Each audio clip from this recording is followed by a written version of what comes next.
كثيرا طيبا مباركا فيه كما يحب ربنا ويرضى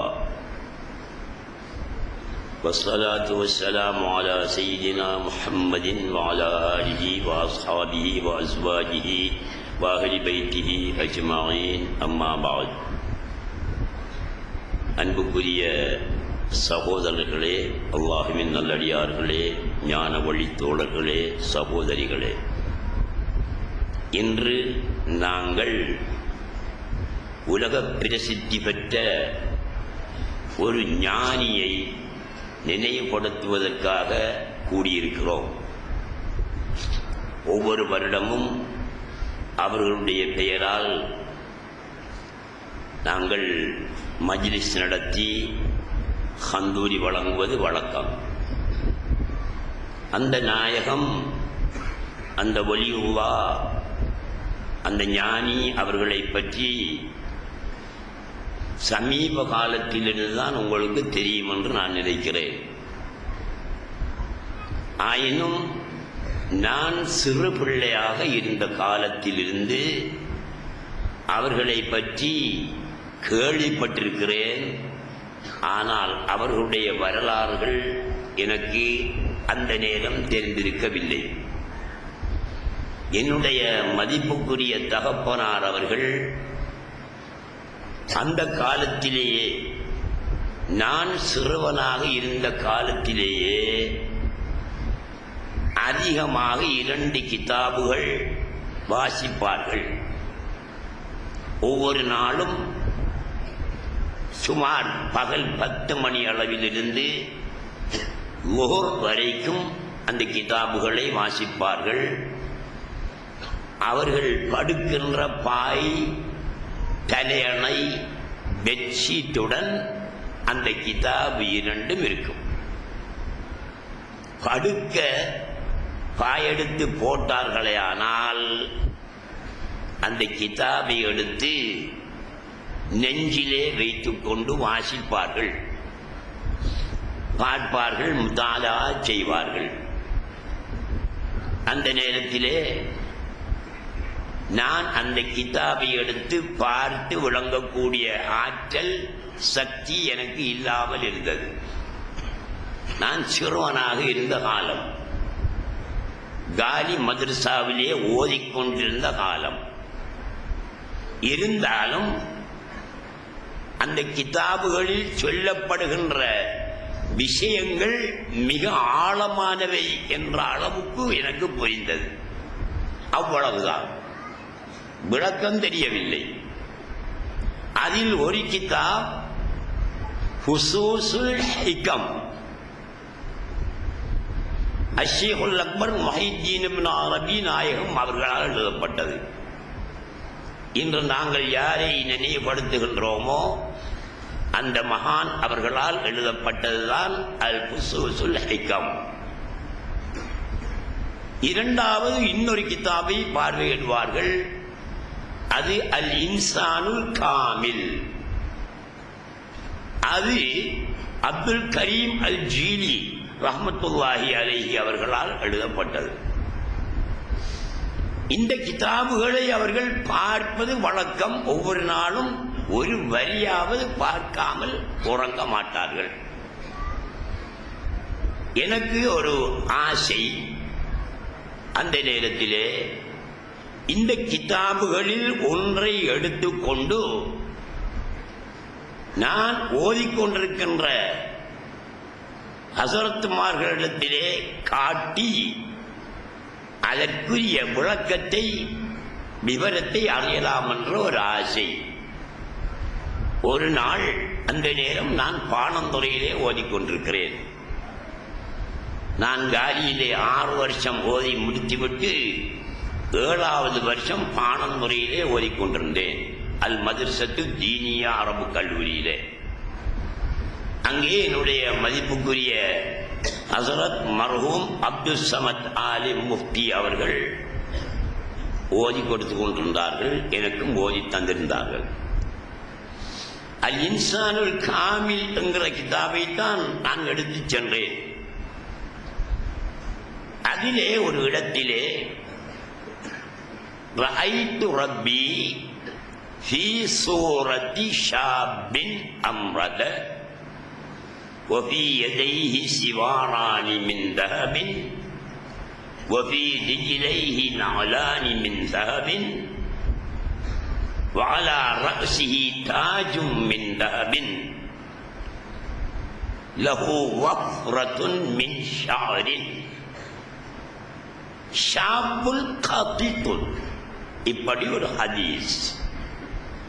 இந்த ஹதீஸ் தபரானியிலே வருவதாக அல் இன்சானுல் காமில் என்ற நூலை எழுதிய அப்துல் கரீம் ஜீலி ரஹ்மத்துல்லாஹி அலைஹி அவர்கள் அங்கே குறிப்பிட்டிருந்தார்கள்.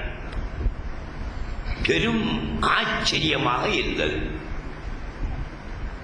இப்படியும் ஒரு ஹதீஸ் இருக்கிறதா, இதற்கென்ன விளக்கம் என்று எனக்கு பெரும் ஆச்சரியம். தகப்பனாரிடத்திலே நான் கேட்கவில்லை. கேட்டால் நிச்சயமாக அவர்கள் சொல்வார்கள், நீ சிறிய ஆள், இப்போது உனக்கு விளங்காது, அதை பார்க்க கூடாது என்று சொல்வார்கள் என்பது எனக்கு தெரியும். அதனால் நான் கேட்கவில்லை. என்னுடைய ஹஸரத் அவர்களிடம், மிக திறமையான ஹஸரத், எந்த குறையும் இல்லாத ஒரு ஹசரத் அவர்களிடையே கொண்டு போய் காட்டி, இதிலே இப்படி ஒரு செய்தி வருகிறது, இது என்ன விளக்கம் என்று கேட்டேன். அந்த செய்தியினுடைய பொருளை மட்டும் நான் சொல்கிறேன், விளக்கம் சொல்லல. விளக்கம் சொல்வதாயிருந்தால் 2-3 மணித்தியாலும் தேவை, அதுக்குரிய நேரம் இல்லை. இது பொருளை மட்டும் சொல்கிறேன். ரஅய்து ரப்பி, என்னுடைய ரப்பை நான் கண்டேன். ரப்பன் அல்லாஹ், அல்லாஹ் தான் ரப்பன் சொல்றார்கள், வேற யாரையும் ரப்பன் சொல்லல. ரஅய்து ரப்பி, என்னுடைய ரப்பை நான் கண்டேன், அல்லாஹ்வை நான் கண்டேன். ஃபீ சூரத்தி ஷாபின், ஒரு வாலிபனுடைய உருவத்திலே கண்டேன். வாலிபன் என்றால் பல வயதுடையவர்களை நாங்கள் வாலிபன் என்று சொல்கிறோம். அதை தெளிவுபடுத்துவதற்காக ஒரு சொல் அந்த ஹதீஸிலே வந்திருக்கிறது. ஷாபன் ரஅய்து ரப்பி ஃபீ சூரத்தி ஷாபின் அம்ரத, முகத்தில் முடிமுளைக்காத ஒரு வாலிபனுடைய சூரத்திலே கண்டேன். முகத்தில் முடி இருக்கல. சாதாரணமாக ஒரு 15 வயசுக்கு உட்பட்ட பிள்ளைகளுடைய முகத்திலே முடி இருக்காது. ஏறத்தாழ 15 வயதை தாண்டும் போது கொஞ்சம் கொஞ்சமாக முடி முளைக்க ஆரம்பிக்கும். இந்த ஹதீஸ் ரசூலுல்லாஹ் சொல்றார்கள். ஷேகுல் அக்பர் கண்டதாக நீங்க நினைத்துக் கொள்ள வேண்டாம், அப்துல் கரீம் ஜீலி கண்டதாக நினைத்துக் கொள்ள வேண்டாம்.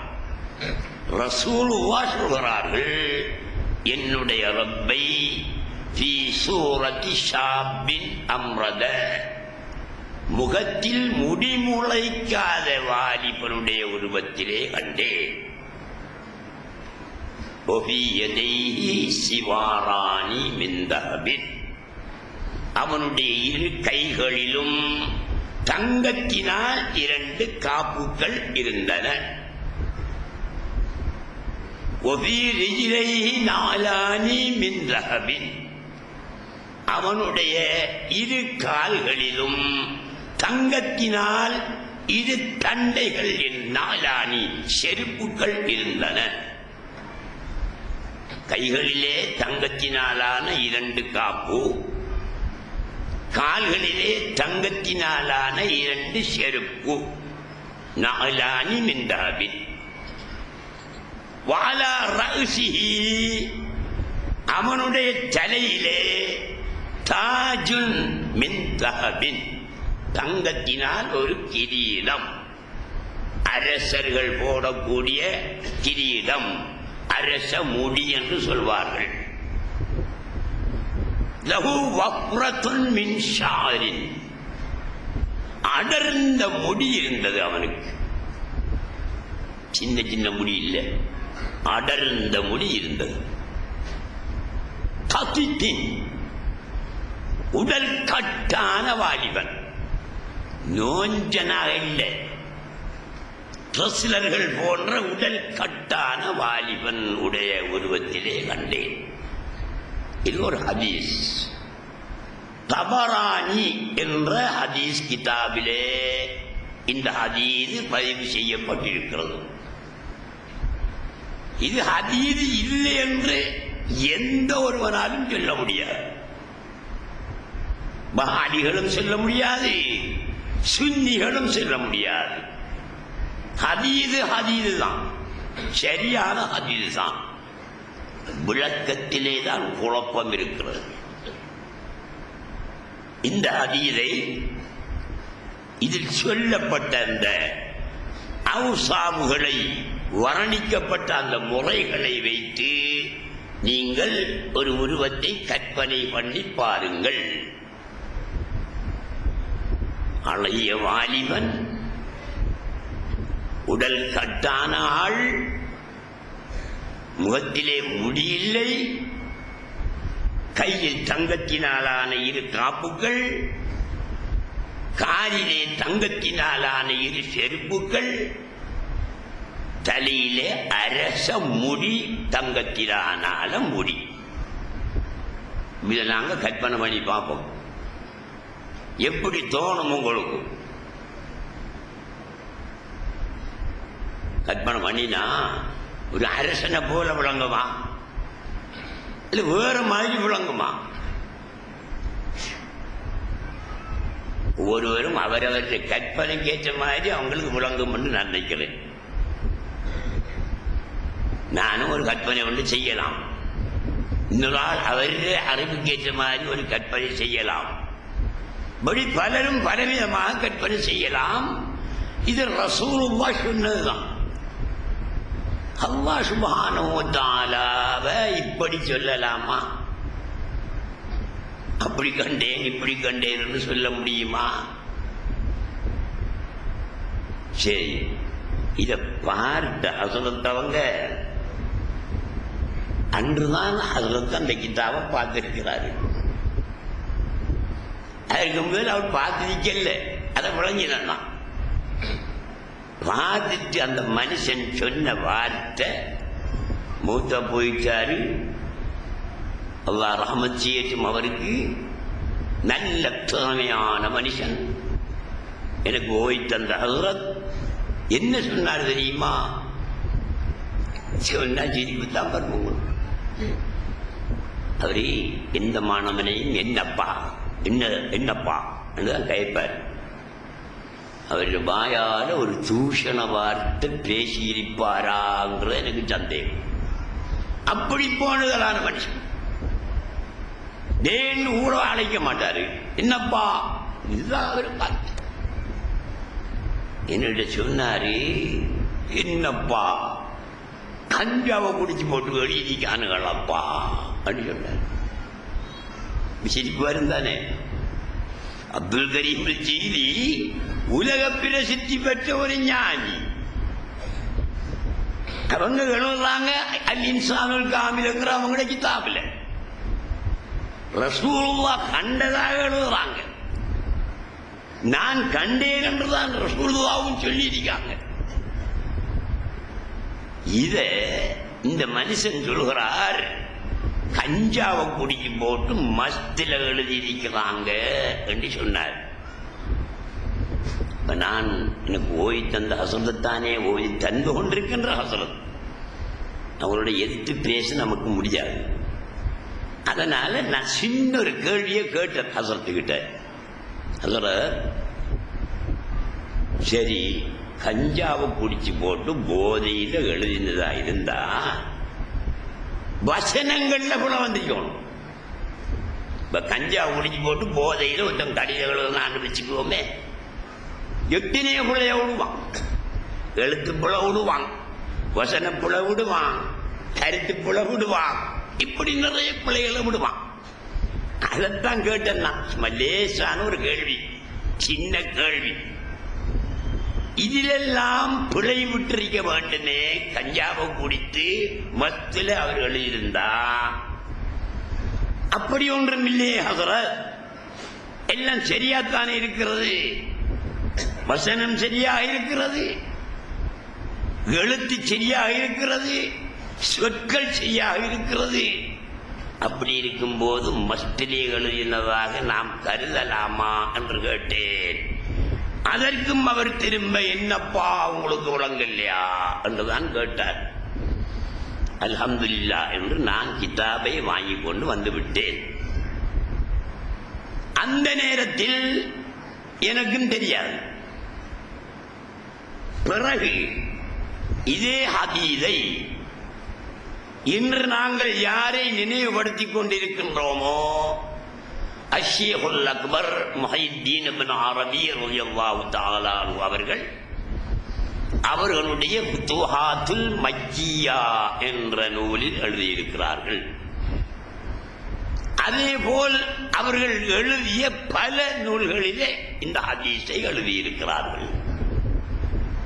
ஏறத்தாழ ஷேகுல் அக்பர் நாயகம், அதாவது இன்று நாங்கள் யாரை நினைவுபடுத்திக் கொண்டிருக்கின்றோமோ அந்த ஷேகுல் அக்பர் நாயகம் 900க்கும் அதிகமான நூல்கள் எழுதியிருக்கிறார்கள்.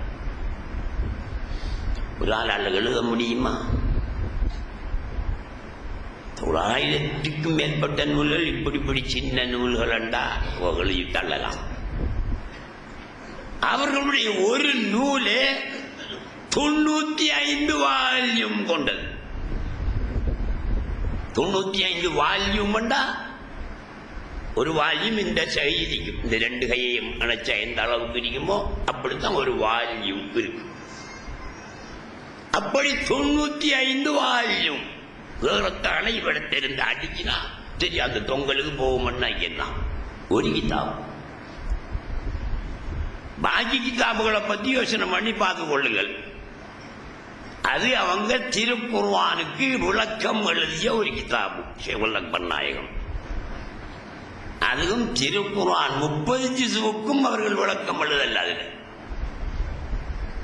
அலிஃப் லாம் மீம்ல இருந்து அல்ஹம்து சூரத்திலிருந்து விளக்கம் எழுதிட்டே வந்து சூரத்துல் கஹ்ஃப்ல ஒரு ஆயத்து வருகிறது. வஅல்லம்னாஹு மின் லதுன்னா இல்மா என்று அல்லாஹ் சுப்ஹானஹு வ தஆலா மூசா நபி ஹவிர் அலைஹிஸ்ஸலாத்து வஸ்ஸலாம் அவங்களுடைய வரலாற்றிலே இந்த ஆயத்தை சொல்லுகிறார். வஅல்லம்னாஹு மின் லதுன்னா இல்மா, நாங்கள் அந்த ஹவிர் அலைஹிஸ்ஸலாம் அவர்களுக்கு எங்களிடமிருந்து இல்மை கற்றுக் கொடுத்தோம் என்ற ஆயத்துக்கு விளக்கம் எழுதிக் கொண்டிருந்த நேரத்தில் வஃபாத்தா போய்விட்டார்கள் ஷேகுல் அக்பர் நாயகம். வேறத்தால சுப்ஹானல்லதி ஜுஸுவிலே இந்த ஆயத்து வருகிறது. சூரத்துல் கஹ்ஃப் 30 பாகத்திலே 15 பாகத்திற்குத்தான் விளக்கம் எழுதினார்கள். அதுதான் 95 வால்யூம் கொண்டது. பாக்கி உள்ள 15 ஜுஸ்களுக்கும் அவர்கள் எழுதினால் 95 எத்தனை 190 வால்யூம் எழுதியிருக்க வேண்டும். இந்த இலங்கையில யாராவது ஒருவன் இருக்கானா அப்படி கிதாபடினம் அல்லது வேறு எங்காவது இருக்கிறார்களா? அப்படி இல்லை. அப்படியான மாபெரும் அறிவாளி ஷேகுல் அக்பர் நாயகம் இந்த ஹதீஸை தங்களுடைய கிதாபிலே எழுதியிருக்கிறார்கள். சரி சரி, ஷேகுல் அக்பர் ஏதோ ஒரு வயதை பிழை செஞ்சார்கள் என்று வச்சுக்கிட்டாலும் அப்துல் வஹாப் ஷாரானி ரஹ்மத்துல்லாஹி அலைஹி அவர்கள் 75 வயது வரை வாழ்ந்தவர்கள், 300 கிதாப் எழுதினவர்கள். அவர்கள் தங்களுடைய அல் யவாகீத் வல் ஜவாஹிர் என்ற நூலில் முதலாவது பாகத்திலே முதலாவது ஜுஸுவிலே இந்த ஹதீஸை எழுதி காட்டியிருக்கிறார்கள். இதேபோல் எத்தனையோ எழுத்தாளர்கள், அவுலியாக்கள், ஆரிஃபீன்கள், ஞானிகள் இந்த ஹதீஸை எழுதி காட்டியிருக்கிறார்கள். அவர்கள் அவ்வளவு பேருமே கஞ்சாவை குடிச்சு போட்டு போதையிலே எழுதினார்கள் என்று சொல்லலாமா? நினைக்கலாமா? மன் யாராவது ஒருவன் என் மீது பொய் சொன்னால், ரசூலுல்லாஹ் சொல்றார்கள், நான் சொன்னதாக யாராவது ஒருவன் பொய் சொன்னால் மன் கலப அலைய முத்தஅம்மிதன் ஃபல்யதபவ்வ மக்அதஹு மினன் நார்.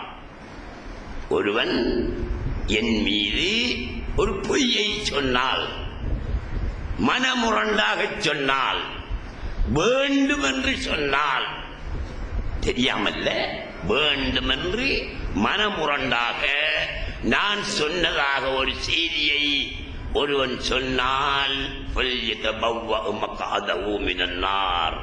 அவன் நரகத்தில் தனக்கென்று ஒரு இடத்தை தயாரித்துக் கொள்ளட்டும், அவன் நரகத்துக்கு போவான் என்றார்கள் நபியுல்லாஹி ஸல்லல்லாஹு அலைஹி வஸல்லம். இந்த ஹதீஸ் தெரியாத அப்துல் கரீம் அல் ஜீலிக்கு, இந்த ஹதீஸ் தெரியாத ஷேகுல் அக்பர் அவர்களுக்கு, இந்த ஹதீஸ் தெரியாத அப்துல் வஹாப் ஷாரானிக்கு, இவர்களுக்கெல்லாம் சர்வ சாதாரணமான ஹதீஸ் தான். இது தெரிந்த ஹதீஸ் தான். 2ஆம் வகுப்பு படிக்கின்ற அரபு கல்லூரியிலே 2ஆம் வகுப்பு படிக்கின்ற மாணவனுக்கு கூட இந்த ஹதீஸ் தெரியும். ஆகையினால் பொய் அல்ல. இதுக்கு விளக்கம் இருக்கிறது. அந்த விளக்கத்தை ஷேகுல் அக்பர் முஹைத்தீன் இப்னு அரபி நாயகம் இன்று யாரை நாங்கள் நினைவுபடுத்துகிறோமோ அதே ஷேகுல் அக்பர் முஹைத்தீன் இப்னு அரபி நாயகம் ஃபுதுஹாத்துல் மக்கியாவிலே கொடுத்த விளக்கத்தை அப்துல் வஹாப் ஷாரானி ரஹ்மத்துல்லாஹி அலைஹி அவர்கள் தங்களுடைய அல் யவாகீத் வல் ஜவாஹிர் என்ற நூலில் 1வது பாகத்திலே நினைக்கின்றேன் 115வது பக்கத்திலே இந்த ஹதீஸை குறிப்பிட்டு விளக்கம் எழுதியிருக்கிறார்கள். நான் இதற்காக சொல்கிறேன், இந்த ஹதீஸுக்கு விளக்கம் சொல்வதற்காக அல்ல. ஹதீஸ்கள் இப்படியெல்லாம் வரும், அதுகளை நாங்கள் தூக்கி அறிய இயலாது. அவற்றுக்கான விளக்கத்தை பெரியார்களிடத்திலே, விஷயம் தெரிந்தவர்களிடத்திலே கேட்டு தெரிந்து கொள்ள வேண்டும். விஷயம் தெரியாவிட்டால் மௌனிகளாக இருக்க வேண்டும். இதேபோல் ஷேகுல் அக்பர் முஹைத்தீன் இப்னு அரபி நாயகம் நிறைய விஷயங்களை சொல்லி இருக்கின்றார்கள். நாங்கள் அதிசயப்படக்கூடிய விஷயங்கள் நிறைய சொல்லி இருக்கின்றார்கள். அவற்றையெல்லாம் விளங்கப்படுத்துவதாயிருந்தால் படித்தவர்கள் மத்தியிலே விளங்கப்படுத்தினால் பொருத்தமாக இருக்கும். விளங்கும். உங்களிலே படித்தவர்கள் இருக்கிறீர்கள், பாமரர்கள் இருக்கிறீர்கள், குர்ஆனை கூட ஓதத் தெரியாதவர்கள் இருக்கிறீர்கள். உங்கள் மத்தியிலே இத்தகைய ஆழமான விஷயங்களுக்கு விளக்கம் கொடுக்கலாம். நீங்கள் விளங்கிக் கொள்வது கஷ்டம். கேட்டுக்கொண்டிருக்கும் போதே உங்களுக்கு சடைவு ஏற்பட்டுவிடும், விளங்காது. போனவுடன் பேசினது கூட உங்களுக்கு மறந்து போகும். ஆகையினால் நீங்கள் புரிந்து கொள்ள வேண்டும், இமாம்கள், அவுலியாக்கள், ஆரிஃபீன்கள், இல்ஹாம் வழங்கப்பட்டவர்கள், கஷ்பு என்ற அறிவு வழங்கப்பட்டவர்கள், இல்முல் லதுன்னி என்ற அறிவு வழங்கப்பட்டவர்கள் ஒரு போதுமே பிழை செய்ய மாட்டார்கள். அவர்கள் சரியாகத்தான் சொல்வார்கள். ஷேகுல் அக்பர் முஹைத்தீன் இப்னு அரபி நாயகம் ஃபுதுஹாத்தை எழுதும் போது சொல்கிறார்கள், நான் எழுதுகிறேன் வல்லாஹு யும்லி அலைய, எனக்கு அல்லாஹ் சொல்லித் தருகிறான், நான் எழுதுகிறேன் என்று சொல்கிறார்கள். இப்போது பாடசாலைகளில் இந்த வழக்கம் இருக்கிறதோ என்னவோ எனக்கு தெரியாது. நான் படித்த காலத்திலே இருந்தது சொல்வதெழுதல் என்று ஒரு பாடம். ஆசிரியர் சொல்ல சொல்ல நாங்கள் எழுதுவோம், அவர் சொல்வதை நாங்கள் எழுதுவோம். சொல்வது ஆசிரியர், கருத்து அவர் சொல்வது எங்களுடைய கருத்தல்ல. அதேபோல் ஷேகுல் அக்பர் சொல்கிறார்கள், இந்த ஃபுதுஹாத்துல் மக்கியாவை நான் எழுதினேன், வல்லாஹு யும்லி அலைய, அல்லாஹ் எனக்கு வசனம் சொல்லி தந்தான், சொல்வதெழுதல் நான் எழுதினேன். கருத்துக்கு யார் பொறுப்பு? அல்லாஹ் தான் பொறுப்பு. எழுதினவர் பொறுப்பல்ல. ஏன் சொல்லி கொடுத்தவன் அல்லாஹ். ஆகையினாலே ஷேகுல் அக்பரோ அல்லது வேறு இமாம்களோ, ஞானிகள், பெரியார்கள் எழுதிய எதையும் நாங்கள் எடுத்தறிந்து விடக்கூடாது. இன்று வாழக்கூடிய உலமாக்கள், புகஹாக்கள், குறிப்பாக புகஹாக்கள், இந்த புகஹாக்களாலாம் தஸவ்வுஃப் இந்த அளவுக்கு பின் போயிருக்கிறது. இறையியல் இந்த அளவுக்கு பின் போனதற்கு காரணம் வாழக்கூடிய புகஹாக்கள், சட்ட மேதைகள் தான். அவங்க சட்டத்தை வச்சுக்கிட்டு அது கூடாது இது கூடாது என்று சொல்லிக் கொண்டே இருப்பார்கள். அவர்களுடைய வழியிலே நாங்கள் போனால் ஜெயம் பெற முடியாது. தொழுகையின் பருவ என்ன, ஷர்த் என்ன, சுன்னத் என்ன, அதை புகாக்களிடத்திலே கேட்கலாம். அது சரியா சொல்லுவாங்க. ஒவ்வொருடைய சுன்னத் என்ன, பருவ என்ன, அதை சரியாக சொல்வார்கள். அவர்களிடத்திலே கேட்கலாம். அதை கூட வஹாபிகளிடத்திலே கேட்க இயலாது. ஏன்? வஹாபிகள் இமாம்கள் வகுத்ததுக்கு சட்டத்துக்கு எதிரானவர்கள், தஸவ்வுஃபுக்கு எதிரானவர்கள். அவங்களிடத்தில் இதை கேட்காம சுன்னத் வல் ஜமாத் வழியிலே நடக்கக்கூடிய உலமாக்கள் இருக்கிறார்கள், இல்லாமல் இல்லை. அவர்களிடத்திலே ஷரியத்துடைய சட்ட திட்டங்களை நாங்கள் கேட்டு தெரிந்து கொள்ளலாம். இது போன்ற ஆழமான தத்துவங்களை அவர்களிடத்திலே நாங்கள் கேட்கக்கூடாது. ஒன்றோ எழுதின இமாம்களை பிழை சொல்லுவார்கள், அல்லது அவர்கள் பிழையான வழக்கத்தை எங்களுக்கு தருவார்கள்.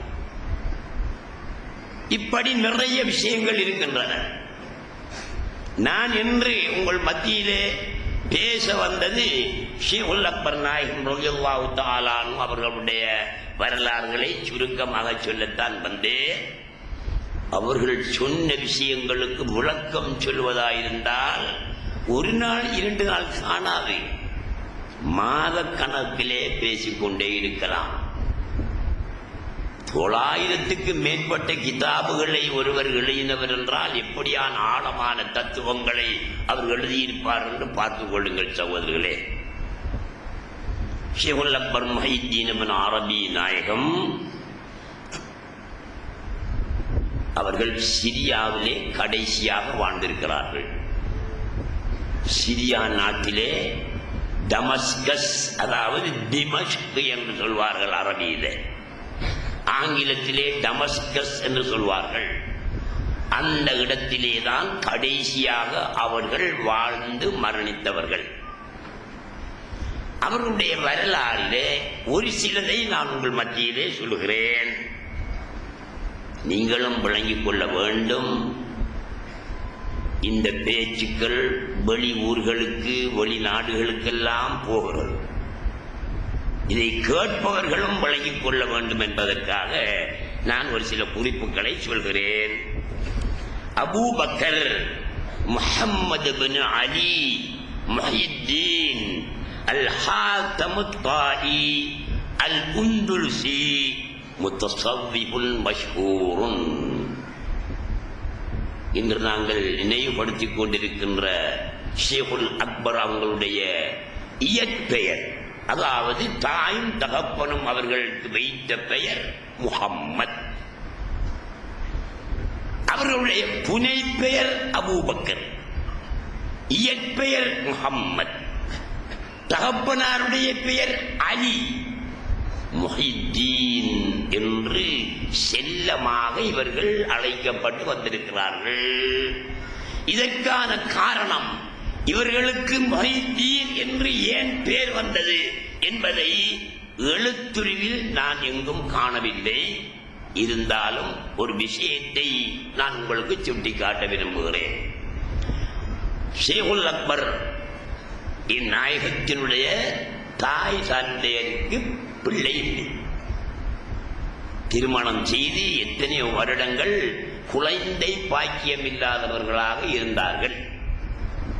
ஒரு நாள் ஷேகுல் அக்பர் நாயகத்தினுடைய தகப்பனார் தன்னுடைய வீட்டிற்கு முன்னால் ஒரு படியிலே அமர்ந்து கொண்டிருக்கின்ற நேரத்தில் ஒரு மஜ்தூபு அந்த வழியாலே போனார். மஜ்தூபுன்னா மஸ்தான் மாதிரி ஒரு ஆள் என்று வச்சுக்கோங்க. ஒரு மஸ்தான் அந்த வழியாலே போனார். போனவர், என்ன நீங்க கவலையோடு இருக்கிறீர்கள் என்று இவரிடத்திலே, அலி என்கிறவரிடத்திலே, ஷேகுல் அக்பர் நாயகத்தினுடைய பாப்பா இடத்திலே கேட்டார். இவர்கள் சொன்னார்கள், எனக்கு குழந்தை பாக்கியம் இல்லை, திருமணம் செய்து பல வருடங்கள் ஆயிற்று, அதை பற்றிய கவலையைத்தான் நான் வீட்டிருக்கிறேன் என்று சொன்னார். அந்த மஜ்னூன், அந்த மஸ்தான், வழியால போன மஸ்தான் சொன்னார், நீங்கள் பகதாதுக்கு போங்கள், ஈராக் நாட்டின் தலைநகரான பகதாதுக்கு போங்கள், பகதாதிலே முஹைதீன் அப்துல் காதிர் என்று ஒரு பெரிய மனிதன் இருக்கிறார். அவரிடத்திலே போய் முறையிட்டால் அவர் துஆ செய்வார், உங்களுக்கு குழந்தை பாக்கியம் கிடைக்கும் என்று அந்த மஸ்தான் சொன்னார். ஷேகுல் அக்பர் நாயகத்தினுடைய வாப்பா தகப்பனார் சிரியாவிலே இருக்கிறார்கள். சிரியாவில் அல்ல, அவர்கள் இருக்கிறார்கள் குந்துலுஸ், ஸ்பெயின்ல இருக்கிறார்கள். ஸ்பெயின்ல இருந்த இந்த சம்பவம் நடக்குது. ஸ்பெயின்ல இருந்து சிரியா, பகதாத், ஈராக்குக்கு வாரதா இருந்தா ரொம்ப தூரம். இருந்தாலும் மிகவும் கஷ்டத்துக்கு மத்தியிலே அலி என்பவர் பகதாதை வந்து அடைந்து குத்துபு நாயகம் முஹைதீன் அப்துல் காதிர் ஜீலானி அவர்களை சந்திக்கிறார். சந்திச்சு கேட்கிறார், நாயகமே, எனக்கு குழந்தை பாக்கியம் இல்லை. ஒரு மஸ்தான், ஒரு மஜ்தூப் உங்களிடத்திலே என்னை அனுப்பி வைத்திருக்கிறார். துஆ செய்து எனக்கு குழந்தை கிடைப்பதற்கு உதவி செய்யுங்கள் என்று கேட்டார் அலி. குத்துபு நாயகம் கொஞ்சம் பொறுத்திரு என்று குனிந்து கொண்டே இருந்தார்களாம். சற்று நேரம் குனிந்து கொண்டிருந்து தலை உயர்த்திய குத்துபு நாயகம், அலியே, உன்னுடைய முதுகந்தண்டில் ஒரு குழந்தையும் கிடையாது, குழந்தை பாக்கியம் உனக்கு இல்லை. ஆனால் ஒன்று செய்யலாம், என்னுடைய முதுகந்தண்டிலே ஒரு பிள்ளை இன்னும். குத்துபு நாயகத்துக்கு 90 பிள்ளைகள் என்றும் 30 பிள்ளைகள் என்றும் 60 பிள்ளைகள் என்றும் ரிவாயத்துக்கள் வருகின்றன. எது சரி என்பது நமக்கு தெரியாது. ஆனால் அதிகமான பிள்ளைகள் குத்துபு நாயகத்துக்கு இருந்தன. அப்போது சொன்னார்கள் குத்துபு நாயகம், எனக்கு நிறைய முதுகந்தண்டில் பிள்ளைகள் இருந்து எல்லாமே பிறந்துட்டு, ஒரு ஆண் குழந்தை இன்னும் இருக்கு முதுகந்தண்டில். நீ விரும்பினா என்னுடைய முதுகிலே இருக்கிற அந்த முதுகு முள்ளிலே இருக்கிற அந்த குழந்தையை உனக்கு மாற்றி தரலாம், செய்யவா என்று கேட்டார்கள். போன இவர் அலி, செய்யுங்கள் நாயகமே, எப்படியாவது எனக்கு குழந்தை கிடைத்தால் போதும் என்றார்கள். குத்துபு நாயகம் சொன்னார்களாம், அலியே, என்னுடைய முதுகு பக்கம் வந்து என்னுடைய முதுகோடு உன்னுடைய முதுகை உரசுவாயாக, முதுகோடு முதுகை தேய்ப்பாயாக, உரசுவாயாக என்று சொன்னார்களாம். அலி அவர்கள் குத்துபு நாயகத்துடைய முதுகு பக்கம் வந்து குத்துபு நாயகத்துடைய முதுகோட அவருடைய முதுகை சேர்த்து உரசினார்கள்.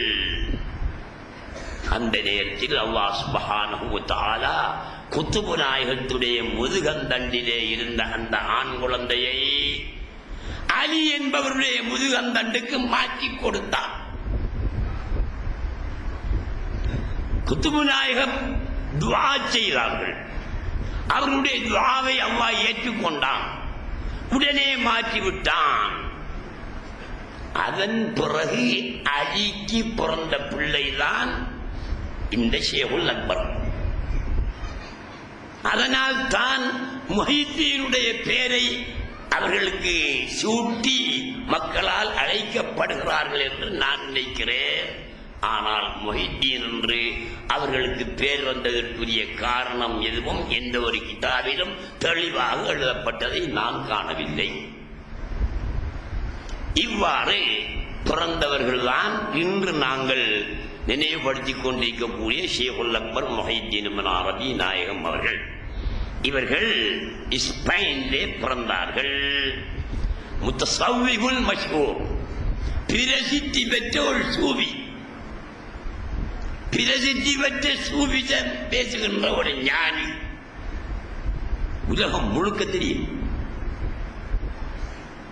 ஒரு சில இமாம்களை ஒரு சில பகுதிகள் தான் தெரியும், இன்னும் சிலரை உலகம் முழுக்க தெரியும். உதாரணமாக இமாம் ஷாஃபி ரஹ்மத்துல்லாஹி அலைஹி, இமாம் அபூ ஹனீஃபா ரஹ்மத்துல்லாஹி அலைஹி, இமாம் மாலிக் ரஹ்மத்துல்லாஹி அலைஹி, இமாம் அஹ்மது இப்னு ஹம்பல் ரஹ்மத்துல்லாஹி அலைஹி, இமாம் கஸ்ஸாலி ரஹ்மத்துல்லாஹி அலைஹி போன்றவர்கள் மிக உலக பிரசித்தி பெற்ற இமாம்கள். தெரியாத இஸ்லாமிய நாடே இருக்காது. அதேபோல் இப்னு அரபி ரலியல்லாஹு தஆலா அன்ஹு அவர்களும் மிக பிரசித்தி பெற்ற சூஃபி எந்த நாட்டிலும் தெரியும். இவர்கள் வஹ்தத்துல் வஜூதை, நாம் பேசி வருகின்ற வஜூத் ஒன்றே என்ற வஹ்தத்துல் வஜூதை, இந்த ஞானத்தை, இந்த தத்துவத்தை பகிரங்கமாக பேசிய ஒருவர். இந்த ஞானத்தை பகிரங்கமாக பேசிய பலர் தண்டிக்கப்பட்டிருக்கிறார்கள், கொலை செய்யப்பட்டிருக்கிறார்கள், தோல் உரிக்கப்பட்டிருக்கிறார்கள், மிருகங்களுக்கு உணவாக்கப்பட்டிருக்கிறார்கள், நாடு கடத்தப்பட்டிருக்கிறார்கள். ஆனால் ஷேகுல் அக்பர் முஹைதீன் இப்னு அரபி நாயகம் தப்பிவிட்டார்கள். அவர்களுக்கு அப்படி ஒன்றுமே நடக்கவில்லை. அல்லாஹ் சுப்ஹானஹு வ தஆலா அவர்களை காப்பாற்றி விட்டான். இவர்கள் இப்னு சுராகா, நம்ம நாட்டில் தான் இப்னு அரபி என்று நாங்கள் சொல்றோம்.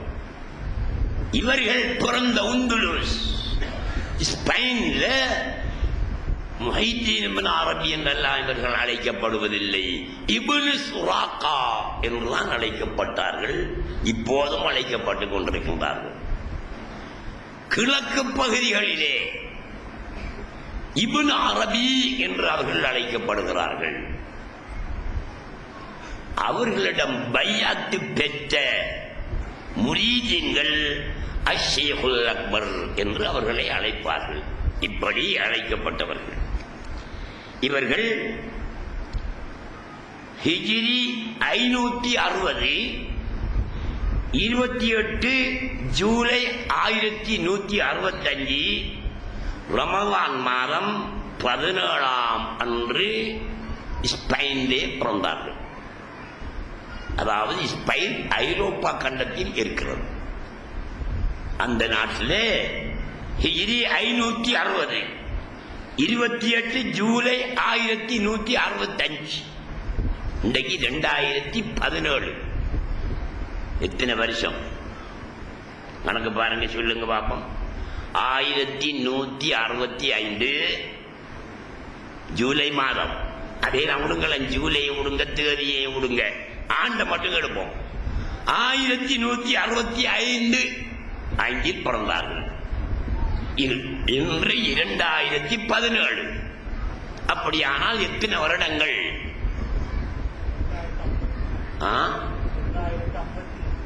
952 வருடங்கள். 852. நல்லா பார்த்துக்குங்க. கணக்கத்தை பச்சோன்னா அது உங்களை பொறுத்தது, எனக்கு தெரிய கணக்கு. அப்ப 852 வருடங்கள் அவங்க பிறந்து. மக்கானுல் விலாதா மர்சியா, ஸ்பெயின்ல மர்சியா அல்லது முர்சியா என்ற ஊரிலே அவர்கள் பிறந்தார்கள். அங்கிருந்து இஸ்பீலியா என்ற ஊருக்கு 568 ஹிஜ்ரி 568, அதாவது 8 வருஷத்துக்கு பிறகு. 8 வருஷமும் முர்சியாவிலே இருந்தார்கள். பிறந்த நாள்ல இருந்து 8 வருஷம், அதாவது 8 வயது வரைக்கும் முர்சியாவிலே இருந்தார்கள். 8ஆம் வயதிலே இஸ்பீலியா என்ற நாட்டுக்கு அவர்கள் போனார்கள்.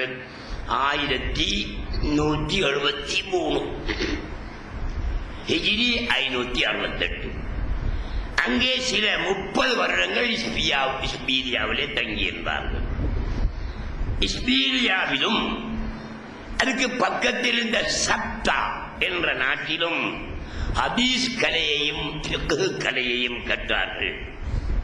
அதன் பிறகு ஹிஜ்ரி 590, அதாவது 1194 தூனிஸ் நாட்டுக்கு சென்றார்கள். தூனிஸ் நாட்டுக்கு இங்கிலீஷ்ல என்ன சொல்றேன்னு தெரியல எனக்கு. தூனிசியா நாட்டுக்கு சென்றார்கள். ஹிஜ்ரி 590, அதாவது 1194ஆம் ஆண்டு போனார்கள். பிறகு தூனிஷியாவிலே இருந்து கிழக்குக்கு வந்து விட்டார்கள். கிழக்கு என்று சொல்லும் போது அவர்களுடைய ஊரில் இருந்து கிழக்கா அல்லது பூமியின் மத்தியில் இருந்து கிழக்கா என்ற விவரம் அங்கே குறிக்கப்படவில்லை. கிழக்குக்கு போனார்கள். இது ஹிஜ்ரி 598 நடந்தது. அதாவது 1202 நடந்தது. இந்த கிழக்குக்கு வந்த பிறகு அவர்கள் பிறந்த ஸ்பெயினுக்கு அவர்கள் போகவே இல்லை. பிறந்த ஊர் முர்சியாவுக்கும் போகவில்லை. கிழக்கிலேயே அவர்கள் வாழ்ந்து கொண்டிருந்தார்கள். கிழக்கு என்று சொல்லும் போது நான் நினைக்கிறேன் சிரியாவும் கிழக்கில் அடங்கும். சிரியா கடைசியாக இருந்து பார்த்தா நாங்களே அந்த சிரியா அது கிழக்கில் அடங்கும். கிழக்குக்கு வந்தார்கள். பொதுவாக கிழக்குக்கு வந்துட்டார்கள். கிழக்கிலேயே மௌத்தாகும் வரைக்கும் வாழ்ந்திருக்கிறார்கள். பிறகு மக்காவுக்கு 2 தரம் போயிருக்கிறார்கள். ஹஜ் செய்திருக்கிறார்கள். மதீனாவுக்கு வந்திருக்கின்றார்கள் 2 தரம். ரசூலுல்லாஹி ஸல்லல்லாஹு அலைஹி வஸல்லம் அவர்களை ஜியாரத் செய்திருக்கின்றார்கள். இது அவருடைய சின்ன குறிப்பொன்று நீங்கள் தெரிந்து கொள்ள வேண்டும் என்பதற்காக சொன்னேன். சும்ம இலா பக்தாத், கிழக்கிலே இருப்பதுதான் பக்தாத். பக்தாதுக்கு வந்தாங்க. குத்துபு நாயகம் இருந்த ஊருக்கு வாக்களிக்கிறார்கள். அங்கே சில நாட்கள் தங்கி இருந்தார்கள். சும்ம இலல் மௌசில், ஈராக்கில் தான் மௌசில் என்ற இடம் இருக்கிறது, ஒரு ஊர் உண்டு. அந்த ஊருக்கு போய் அங்கே சில நாட்கள் தங்கி இருக்கிறார்கள்.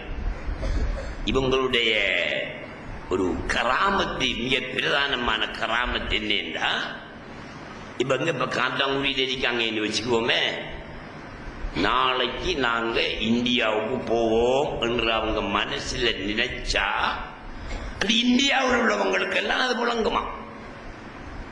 நாளைக்கு இப்னு அரபி இந்தியாவுக்கு வருகிறார் என்பது அந்த இந்தியாவில் உள்ள மக்களுக்கு வழங்குமா. ஷுஹூரத்துஹு தஸ்பிகுஹு, அவங்களுடைய பிரசித்தம் இவர்கள் அங்க போவதற்கு முன்னாலே அங்கே பரவலாகிவிடும். அப்படியான ஒரு அற்புதம் அவர்களிடையே இருந்தது.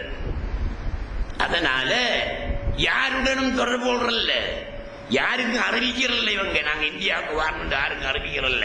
அவங்க மனசுல நினைக்கிறது நாளைக்கு இந்தியாவுக்கு போகணும் நினைச்சா இந்தியாவில் உள்ளவங்களுக்கு எல்லாம் நாளைக்கு முஹைதீன் இப்னு அரபி இந்தியாவுக்கு வருகிறார் என்று தெரியுமா.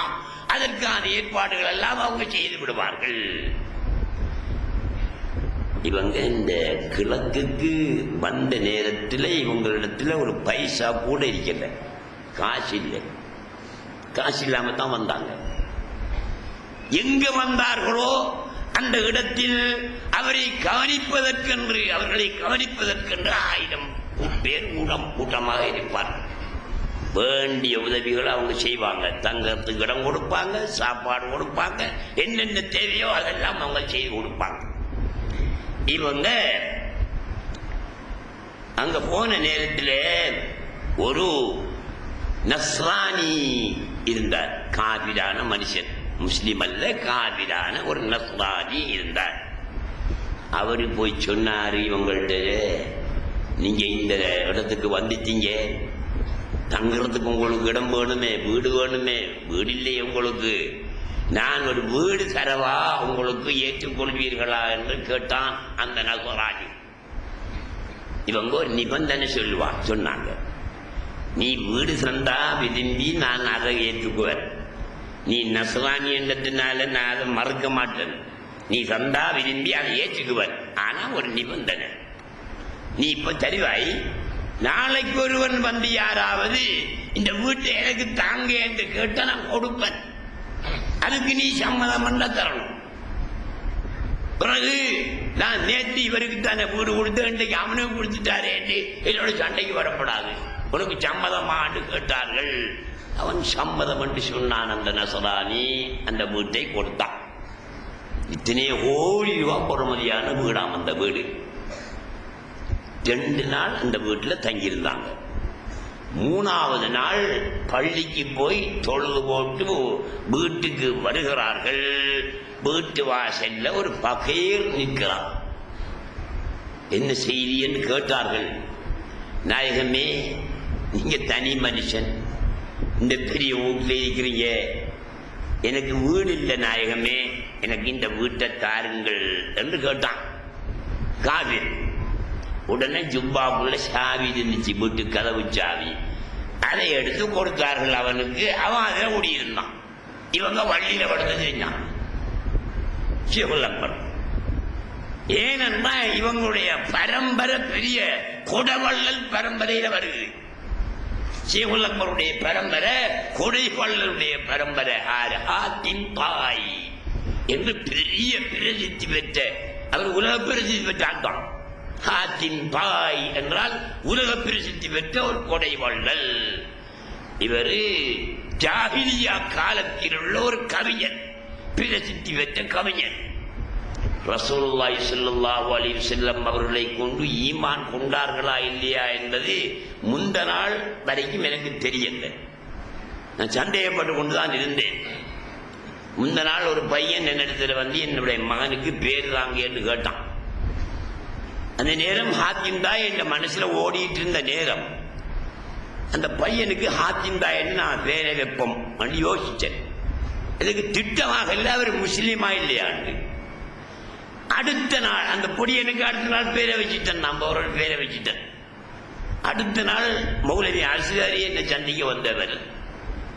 அவங்க முஸ்லீம், இஸ்லாமானவங்க என்று சஹாபியுமா, சஹாபி அடிக்க வேணும், முஸ்லீம் இஸ்லாமானவர்கள் என்று அஸ்காரி சொன்ன பிறகுதான் ஹாத்திம் தாய் முஸ்லீம் என்பது எனக்கு தெரியும்.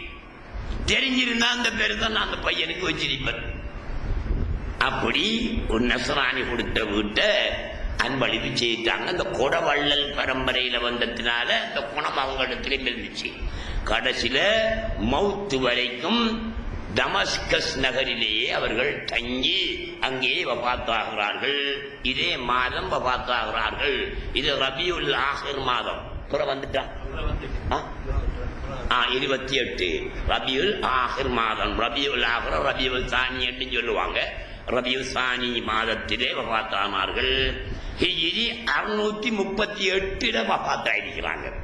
அதாவது ஆங்கில கணக்கின்படி 1240 அக்டோபர் மாதம் அவர்கள் வஃபாத்தாகி இருக்கிறார்கள். அன்புள்ள சகோதரர்களே, அவர்கள் சிரியாவில் அவங்களுடைய பெயரிலேயே ஒரு பள்ளிவாசல் இருக்கு. மஸ்ஜிது ஜாமியா முஹிதீன் என்ற ஒரு பள்ளிவாசல். இந்த பள்ளிவாசலுக்கு போய் நான் தொழுதிருக்கிறேன். நான் 3 நாட்கள் அந்த இடத்திலே தங்கி இருந்திருக்கிறேன். அவர்கள் பக்கத்தில் ஒரு மலை, அந்த மலை அடிவாரத்தில் இந்த பள்ளி வாயலுக்கு பக்கத்தில் அந்த மலைக்கு பெயரு காசியூன். காசியூன் காசியூன் மலை அடிவாரத்தில் நல்லடக்கம் செய்யப்பட்டார்கள். அதற்கு பிறகு அவர்களுடைய 2 ஆண் மக்களும் அதே இடத்திலே நல்லடக்கம் செய்யப்பட்டார்கள். இப்போவும் என்ன பொறுத்தவரையில அரபு நாடுகள், தமிழ்நாடு, இந்தியா எல்லா இடங்களுக்கும் நான் ஜியாரங்களுக்கு போயிருக்கிறேன். அவங்களுடைய ஜியாரம் மட்டும்தான் கண்ணாடியால் கவர் பண்ணப்பட்ட ஜியாரம். அவங்க ஜியாரத்து தொடைய இல்லாது கண்ணாடியால் கவர் பண்ணப்படுறீங்க. கண்ணாடிக்கு வெளியே நின்று நாங்க பார்க்கலாம், அவ்வளவுதான். நான் சிரியாவுக்கு போய் அவங்களுடைய ஜியாரத்துக்காக வேண்டி போனேன். போன உடனே முன்னுக்கு எழுதப்பட்டிருக்கிறது ஒரு பைத்து. خصصت بعلم لم يخص بمثله سواي من الرحمن بالعرش والكرسي. خصصت بعلم. அல்லாஹ் சுப்ஹானஹு வ தஆலா எனக்கு மட்டும் சில இல்முகளை தந்திருக்கிறான். அவங்க சொல்றாங்க, எனக்கு மட்டும் இந்த உலகத்தில், சிரியாவில் மட்டுமல்ல, ஸ்பெயின்ல மட்டுமல்ல, உலகத்திலேயே எனக்கு மட்டும் அல்லாஹ் சுப்ஹானஹு வ தஆலா சில இல்முகளை தந்திருக்கிறான். லம் யஹுஸ்ஸ பிமிஸ்லி. அந்த மாதிரி அறிவை வேறு எவருக்கும் அவன் வழங்கவில்லை என்று சொல்றார். அந்த பைத்து அங்கே எழுதப்பட்டிருக்கிறது. நான் உள்ளே போனேன். சில பெண்கள் அங்கே ஜியாரத் பண்ணி கொண்டிருந்தார்கள் திரை மறைவிலே நின்று. சில அரபிகள் முன்பக்கம் நின்று ஜியாரத் பண்ணி கொண்டிருந்தார்கள். நாங்கள் 3 பேர் போனோம். பாத்தியா சொல்லிவிட்டு நான் தான் துவா ஓயினேன். காரணம் போனாக்களுக்குள்ள மௌலிவி நான் தான், அதனால நான் துவா ஓயினேன். துவா ஓதும் போது கண்ணை மூடிட்டு தான் ஓதிட்டு இருந்தேன். இடையில சும்மா கண்ணை முடிச்சு பார்த்தேன். பார்க்க நின்ற அரபிகள் எல்லாம் என்ன பார்த்து கையேந்திராங்க. என்ன பார்த்து கையேந்திரான்கள்? நாம ஓதுற துவாவும் கையேந்திரான்கள். இவன்கள் இல்லை அரபிகளே, அவங்க ஏந்திராங்களே. எனக்கு ஆச்சரியமா இருந்துச்சு. எல்லாம் ஓதி முடிச்சு போட்டு ஒரு அரபி வந்தாரு என்கிட்ட. வந்து சலாம் சொல்லி நீங்க எந்த நாடு என்று கேட்டாரு. நான் ஸ்ரீலங்கான்னு சொன்னேன். ஸ்ரீலங்காவில் இருக்கிறாள் இப்படி துவா ஓதுறீங்களே, அரபு தெரியுமான்னு கேட்டார். நான் அரபு படிச்சிருக்கிறேன்னு சொன்னேன்.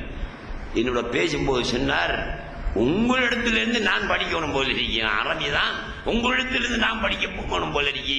அழகாக இலக்கண இலக்கியத்தோட பேசுறீங்களே அப்படின்னு அவர் சொல்லிட்டு எங்கட வீட்டுக்கு சாப்பாட்டுக்கு வர வேணும் என்று சொன்னார். மாறுன்னு சொல்லி ஒரு நாள் பகல் சாப்பாட்டுக்கு அவருடைய வீட்டுக்கு போறேன். அவருடைய தகப்பனார் ஆட்டிறைச்சி வியாபாரி.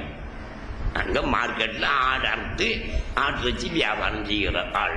அவரிடத்துல போயிருந்து சாப்பிட்டு அவர்கிட்ட வஹ்தத்துல் வஜூத் பேசிய இந்த இப்னு அரபி நாயகத்தினுடைய இடத்துல நீங்க இருக்கிறீங்க, உங்களுடைய கராமாத்துக்களை சொல்லுங்கள் என்று கேட்டேன்.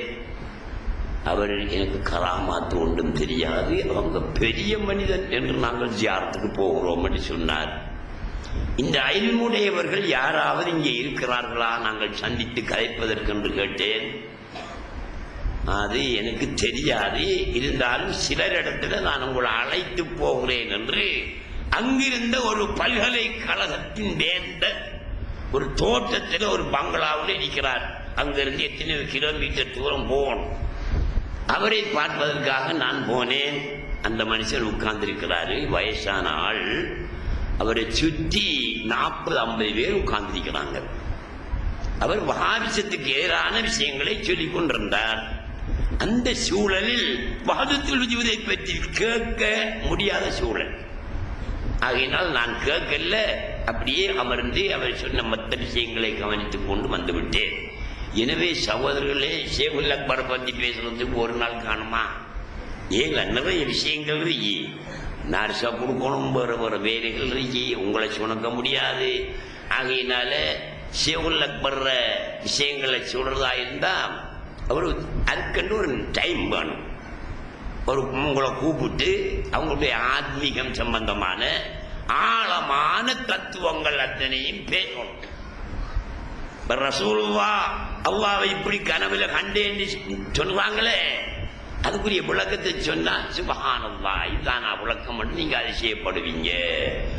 அப்படி ஒரு சந்தர்ப்பம் இன்ஷா அல்லாஹ் தஆலா நமக்கு வரும்போதோ நான் உங்களிடத்திலே சொல்கிறேன். ஆனால் நீங்கள் பொதுவாக ஷேகுல் அக்பர் நாயகத்தின் மீது அன்புள்ளவர்களாக இருக்க வேண்டும். அவர்களை அடிக்கடி நினைத்து ஃபாத்திஹா ஓதிக்கொள்ள வேண்டும்.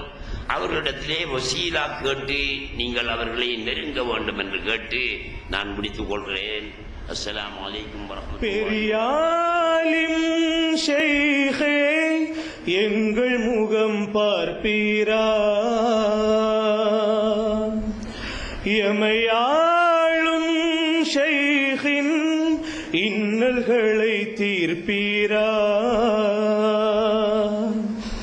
30 ஆண்டுகள் தாண்டியும் சோதனை முத்தொளி உங்களால் தீரணும் வேதனை, காதலை கொண்டே நாம் காலடி வந்தோம். பெரியாலிம் ஷைഖே எங்கள் முகம் பார்ப்பீரா, எமையாளும் ஷைഖின் இன்னல்களை தீர்ப்பீரா, தாமரை இலையிலே ஆடிடும் தண்ணீர் வழியிலே பூமியில் வாழ்ந்தீரே. பேணுதல் புலி என்று பெயர் கொண்ட பூமான், பெரிய ஆலிம் வலி என்ற புகழ் பெற்ற சீமான், தாயினும் பேரன்பரே கனியின்பரே.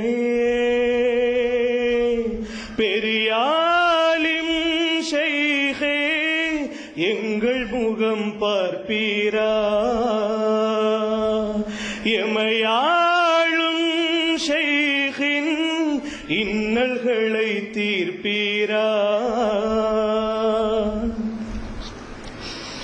மலைகளாய் மனதிலே பெருகிடும் துன்பங்களே, அலைகளாய் அருகிலே உருகிடும் துயரங்களே, அண்ணலே ஓர் பார்வை எமை நோக்கி பாரும், மின்னலாய் மறைந்தோடி சுமையாவும் தீரும், தென்றலே தேரின்பமே இறை காதலே.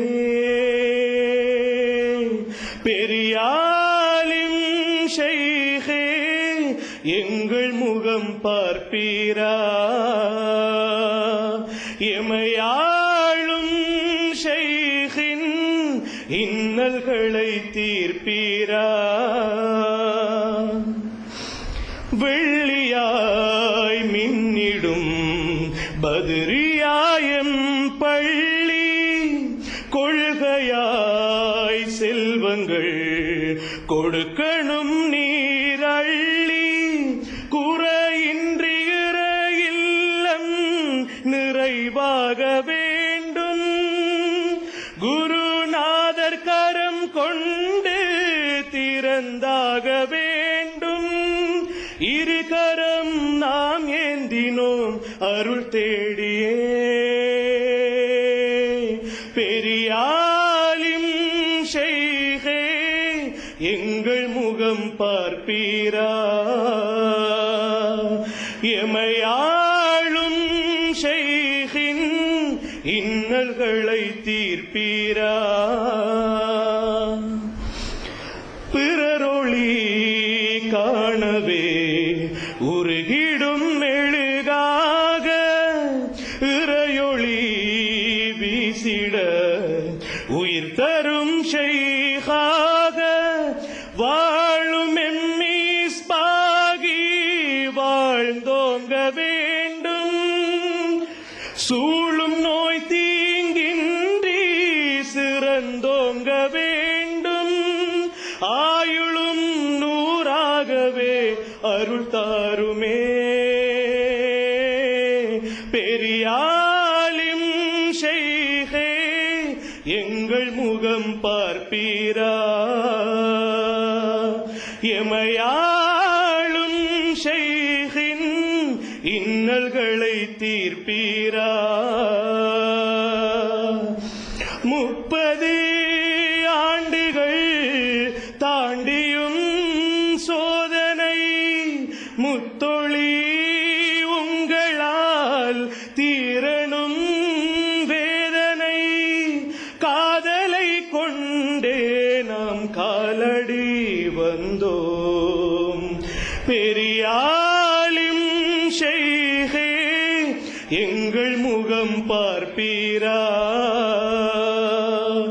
எமையாளும் ஷைഖின் இன்னல்களை தீர்ப்பீரா.